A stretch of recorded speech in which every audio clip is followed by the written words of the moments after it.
मुद्रांक नोंदणी प्रक्रियेतील गैरव्यवहारांची महालेखा परीक्षकांमार्फत चौकशी, महसूल मंत्री चंद्रशेखर बावनकुळे.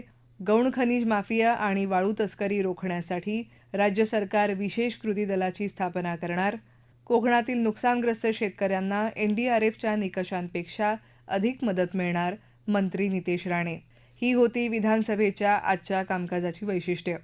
महसूल विभागातील मुद्रांक नोंदणी प्रक्रियेतील गैरव्यवहारांची महालेखा परीक्षकांमार्फत चौकशी केली जाणार असून त्यासाठी स्वतंत्र कृती दल स्थापन करण्यात येणार असल्याची माहिती महसूल मंत्री चंद्रशेखर बावनकुळे यांनी आज विधानसभेत दिली. सदस्य जितेंद्र आव्हाड यांनी नवी मुंबईतील अनधिकृत इमारतींच्या दस्त नोंदणीबाबत उपस्थित केलेल्या तारांकित प्रश्नाला ते उत्तर देत होते. नवी मुंबईतील अनधिकृत इमारतींच्या दस्तांची बेकायदा नोंदणी करून कोट्यवधींचा महसूल बुडवल्याप्रकरणी संबंधित दोषी अधिकाऱ्याला निलंबित करण्यात आल्याचं मंत्री बावनकुळे यांनी सांगितलं. तसंच मुद्रांक शुल्कातील अर्धन्यायिक अधिकारांचा गैरवापर रोखण्यासाठी 1 एप्रिल 2021 ते 31 मार्च 2026 या काळातील राज्यातील सर्व प्रकरणांची महालेखापाल यांच्या विशेष कृती दलाच्या माध्यमातून सखोल चौकशी केली जाईल, अशी घोषणाही बावनकुळे यांनी केली. मुद्रांक शुल्क निश्चित करताना संबंधित कायद्याचं उल्लंघन करून ते मनमानी पद्धतीने कमी जास्त केल्याच्या तक्रारी आहेत. मुद्रांक शुल्क निश्चित करताना कायद्याचं पालन करूनच ही निश्चिती करावी लागेल, अशा सूचना देण्यात येतील आणि त्याचं उल्लंघन करणाऱ्यांवर फौजदारी गुन्हा दाखल करण्यात येईल, असं बावनकुळे म्हणाले. दरम्यान राज्यात गौण खनिज माफिया आणि वाळू तस्करी रोखण्यासाठी विशेष कृती दल स्थापन करण्यात येणार असल्याचं महसूल मंत्री चंद्रशेखर बावनकुळे यांनी या संदर्भातील प्रश्नाच्या उत्तरात सांगितलं. तसंच कृती दल स्थापन करण्याबाबत मुख्यमंत्र्यांशी चर्चा झाली असून त्यामार्फत हे प्रकार रोखण्याचा प्रयत्न करण्यात येणार आहे.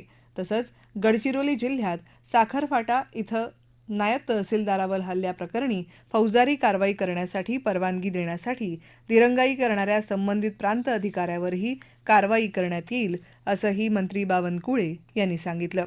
चंद्रपूर जिल्ह्यातील प्रदूषण निर्माण करणाऱ्या उद्योगांना बंद करण्याची नोटीस त्वरित बजावण्यात येईल आणि प्रदूषण रोखण्यासाठी 3 टप्प्यातील विशेष कार्यक्रम आखण्यात येईल, अशी घोषणा पर्यावरण मंत्री पंकजा मुंडे यांनी दिली.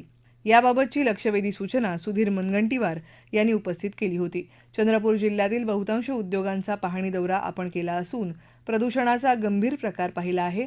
मात्र हे सर्व उद्योग एका रात्रीत बंद करणं शक्य नाही. त्यामुळे 3 टप्प्यात उपाययोजना आखण्यात येतील आणि मग त्याच राज्यभरात लागू करण्यात येतील, अशी माहिती देखील मुंडे यांनी यावेळी दिली. पुणे जिल्ह्यातील लोहगड किल्ल्यावर नियोजित वराची वधूकडून झालेल्या हत्येप्रकरणी विशेष तपास पथक नेमण्याचे निर्देश तालिका अध्यक्ष राजू खरे यांनी विधानसभेत दिले.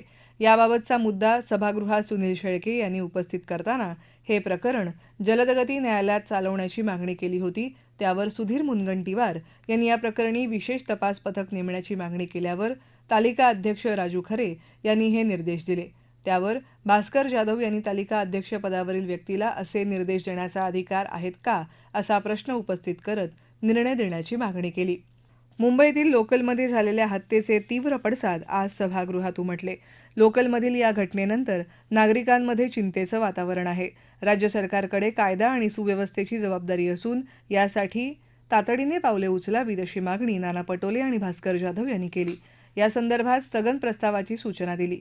विधानसभा अध्यक्षांनी स्थगन नाकारत विषय मांडण्याची मात्र मुभा दिली. त्याचवेळी राज्य सरकारने यावर त्वरित उपाययोजना करावी, तसंच सोमवारी याबाबत सभागृहात निवेदन करावं, असे निर्देश विधानसभा अध्यक्षांनी दिले.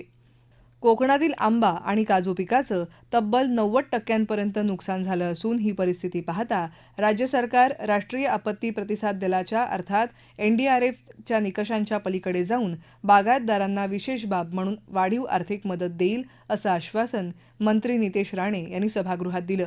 निलेश राणे यांनी कोकणातील फळबागांच्या नुकसानीचा मुद्दा लक्षवेधीद्वारे उपस्थित करताना वाढीव मदतीची मागणी केली होती. कोकणातील बागायतदारांना तातडीने दिलासा देण्याचे निर्देश मुख्यमंत्र्यांनी दिले असून 209 कोटी रुपयांच्या निधीचा प्रस्ताव मदत आणि पुनर्वसन विभागाकडे पाठवण्यात आला आहे.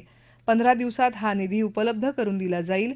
तसंच फळपीक विमा योजनेतून निधी वितरित केला जाईल, असं कृषी मंत्री दत्तात्रय भरणे यांनी उत्तरात सांगितलं.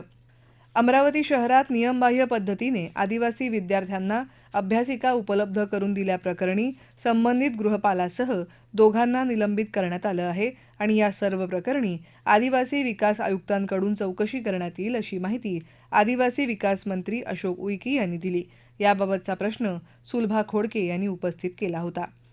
खासगी रुग्णालयांनी रुग्णांना विविध आजारांवरील उपचारांसाठी किती दर आकारावा या संदर्भात राज्य शासनांनी धोरण ठरवावं असे आदेश सर्वोच्च न्यायालयाने दिले आहेत.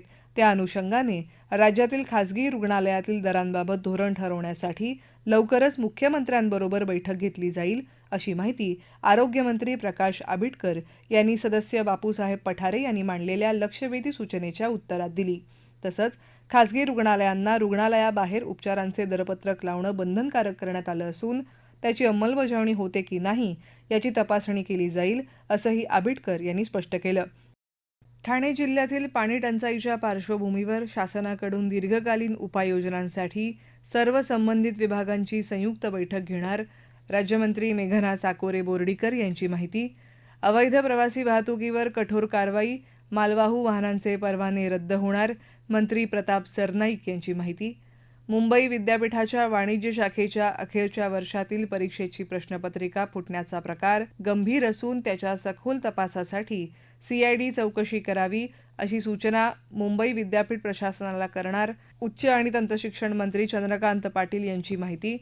शाळांमध्ये पिण्याचं पाणी, स्वच्छतागृह, सॅनिटरी पॅड वेंडिंग मशीन आणि संरक्षक भिंत या सुविधा आहेत की नाही याची तपासणी करण्यासाठी स्वतंत्र व्यवस्था उभारणार शालेय शिक्षण राज्यमंत्री पंकज भोयर यांचं आश्वासन. पुणे विषारी दारूकांडातील आरोपींवर मकोका लावण्याचा विचार, 22 मृतांच्या कुटुंबियांना मदत देणार राज्य सरकारची विधान परिषदेत ग्वाही. ही होती विधान परिषदेच्या कामकाजातली काही क्षणचित्र. गुरुवारी सभागृहाच्या कामकाजाची सुरुवात विशेष बैठकीने झाली. बारवी धरणातील जलसाठा 35% आल्यानं ठाणे जिल्ह्यात निर्माण झालेल्या पाणी टंचाईच्या परिस्थितीवर शासन गांभीर्याने उपाययोजना करत असून पिण्याच्या पाण्याला प्राधान्य देत औद्योगिक क्षेत्रासाठीच्या पाणी पुरवठ्यात कपात करण्यात आली आहे. तसंच वाढतं शहरीकरण आणि लोकसंख्या लक्षात घेऊन दीर्घकालीन जलनियोजनासाठी नगरविकास, जलसंपदा आणि पाणीपुरवठा विभागांची संयुक्त बैठक आयोजित करण्यात येणार असल्याची माहिती राज्यमंत्री मेघना साकोरे बोर्डीकर यांनी विधान परिषदेत दिली. सदस्य निरंजन डावखरे यांनी या संदर्भातील लक्षवेधी सूचना मांडली होती. राज्यमंत्री साकोरे बोर्डीकर म्हणाल्या की एमआयडीसीच्या मालकीच्या बारवी धरणातून ठाणे, नवी मुंबई, कल्याण डोंबिवली, उल्हासनगर, मीरा भाईंदर, बदलापूर, अंबरनाथ, मुरबाड आणि शहापूर या शहरांना पाणी पुरवठा केला जातो. अल निनोच्या प्रभावामुळे पाऊस लांबल्यानं उपलब्ध जलसाठ्याचं काटेकोर नियोजन करण्यात येत असून पिण्याच्या पाण्याला सर्वोच्च प्राधान्य दिलं जात आहे. बारवी धरणाची क्षमता वाढवण्याबाबतच्या मागणीचीही तपासणी करण्यात येणार आहे. मुंबई महानगर प्रदेशातील वाढती पाण्याची गरज लक्षात घेऊन नवीन 2 धरणं प्रस्तावित करण्यात आली असून भविष्यातील मागणीचा विचार करण्यात येत असल्याचं राज्यमंत्री साकोरे बोर्डीकर यांनी स्पष्ट केलं. राज्यात अवैध प्रवासी वाहतुकीमुळे होणारे अपघात रोखण्यासाठी मालवाहू वाहनातून प्रवासी वाहतूक करणाऱ्या वाहनांवर कठोर कारवाई करण्यात येणार असून अशा वाहनांचे परवाने रद्द करण्याचे निर्देश देण्यात आले आहेत अशी माहिती परिवहन मंत्री प्रताप सरनाईक यांनी दिली. सदस्य सुनील शिंदे यांनी मांडलेल्या लक्षवेधी सूचनेवर मंत्री सरनाईक बोलत होते. सरनाईक म्हणाले की अलीकडेच घडलेल्या 2 भीषण अपघातांमध्ये अनुक्रमे 13 आणि 11 जणांचा मृत्यू झाला असून दोन्ही घटनांमध्ये अवैध प्रवासी वाहतूक हेच प्रमुख कारण होतं. या प्रकरणांमध्ये वाहन चालकांसह संबंधित वाहन मालकांवरही गुन्हे दाखल करण्यात आले आहेत. संबंधित मालवाहू वाहनाचा परवानाही रद्द करण्यात आला आहे. अपघातग्रस्तांच्या कुटुंबियांना शासनाकडून प्रत्येकी 5 लाख रुपयांची आर्थिक मदत जाहीर करण्यात आली होती. आवश्यक कार्यवाहीनंतर मदत वितरित करण्यात येणार आहे. राज्यातील वाढती लोकसंख्या आणि सार्वजनिक वाहतूक व्यवस्थेवरचा ताण लक्षात घेऊन एसटी महामंडळासाठी 8,300 नवीन बसेस खरेदी करण्यात आल्या आहेत. संबंधित मार्गावर तात्पुरत्या स्वरूपात प्रत्येक तासाला एसटी बस चालवण्याचे निर्देश देण्यात आले असून पुढच्या 2 ते 3 महिन्यात दर अर्ध्या तासाने बस सेवा उपलब्ध करून देण्याचा शासनाचा मानस असल्याचं त्यांनी स्पष्ट केलं. राज्यातील अपघात प्रवण ठिकाणांचा अभ्यास करून व्यापक रस्ता सुरक्षा आराखडा तयार करण्यात आला आहे. केंद्र शासनाच्या सहकार्याने त्याची लवकरच अंमलबजावणी केली जाणार आहे. ग्रामीण आणि दुर्गम भागात प्रवाशांना अधिकृत वाहतूक सेवा उपलब्ध व्हावी यासाठी 100 मिनी बसेसही ताफ्यात समाविष्ट करण्यात आल्या आहेत. शाळांमध्ये पिण्याचं पाणी, स्वच्छतागृह, सॅनिटरी पॅड वेंडिंग मशीन आणि संरक्षक भिंत या सुविधा आहेत की नाही याची तपासणी करण्यासाठी स्वतंत्र व्यवस्था करण्यात येईल असं आश्वासन शालेय शिक्षण राज्यमंत्री पंकज भोयर यांनी दिलं. सदस्य चित्रा वाघ यांनी विचारलेल्या प्रश्नावर ते बोलत होते. शाळांमध्ये असलेल्या सुविधांची माहिती मुख्याध्यापक आणि शिक्षक हे युडायस या पोर्टलवर भरतात. कधीकधी त्यांनी भरलेल्या माहितीबाबत काहींच्या मनात शंकाही असते. त्यामुळे त्याची पडताळणी करणारी स्वतंत्र यंत्रणा उभारण्यात येईल असंही त्यांनी स्पष्ट केलं. तसंच शाळांना उपयुक्त सुविधा मिळाव्यात यासाठी लोकप्रतिनिधींनी जिल्हा नियोजन समितीच्या बैठकीत पाठपुरावा करून निधी उपलब्ध करून देण्यात भूमिका बजावावी असं आवाहनही त्यांनी यावेळी केलं. मुंबई विद्यापीठाच्या वाणिज्य शाखेच्या अखेरच्या वर्षातील परीक्षेची प्रश्नपत्रिका फुटण्याचा प्रकार गंभीर असून त्याच्या सखोल तपासासाठी सीआयडी चौकशी करावी अशी सूचना मुंबई विद्यापीठ प्रशासनाला करण्यात येईल असं उच्च आणि तंत्रशिक्षण मंत्री चंद्रकांत पाटील यांनी स्पष्ट केलं. अशोक उर्फ भाई जगताप यांनी विचारलेल्या प्रश्नावर ते उत्तर देत होते. वाणिज्य शाखेच्या 6व्या सत्राचे इकॉनॉमिक्स कॉमर्स तसंच direct and indirect taxes paper 2 या 3 विषयांच्या प्रश्नपत्रिका फुटल्याचं एप्रिल 2026 मध्ये उघडकीला आलं. या प्रकरणी 3 विद्यापीठाचे कर्मचारी, 6 विद्यार्थी यांच्यावर गुन्हे दाखल करण्यात आले आहेत. परंतु या गुन्ह्याचा सखोल तपास होऊन जबाबदारी निश्चित व्हावी यासाठी मुंबई विद्यापीठाच्या व्यवस्थापन परिषदेला हे प्रकरण सीआयडी चौकशीला पाठवण्याच्या सूचना दिल्या जातील असंही मंत्री पाटील यांनी स्पष्ट केलं.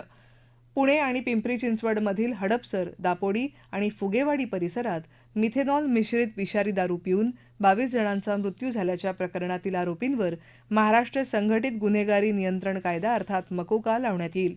या प्रकरणात कोणालाही पाठीशी घातलं जाणार नसून भविष्यात अशा घटना टाळण्यासाठी पोलीस, राज्य उत्पादन शुल्क तसंच अन्न आणि औषध प्रशासनाकडून एकत्रित कारवाई करण्यात येईल अशी ग्वाही गृहराज्यमंत्री योगेश कदम यांनी गुरुवारी विधान परिषदेत दिली. भाजपचे सदस्य अमित गोरखे यांनी या संदर्भातील लक्षवेधी सूचना मांडली. त्यावर उत्तर देताना कदम यांनी सांगितलं की या प्रकरणाचा तपास वेगानं सुरू असून संपूर्ण साखळी उघड करण्यात तपास यंत्रणांना यश आलं आहे. विषारी दारू तयार करणं, पुरवठा करणं आणि विक्रीशी संबंधित असलेल्या सर्व आरोपींना अटक करण्यात आली आहे. या प्रकरणात राज्य उत्पादन शुल्क विभाग आणि पोलीस विभागातील एकूण 13 कर्मचाऱ्यांवर कारवाई करण्यात आली असून वरिष्ठ अधिकाऱ्यांनाही जबाबदार धरण्यात आलं आहे.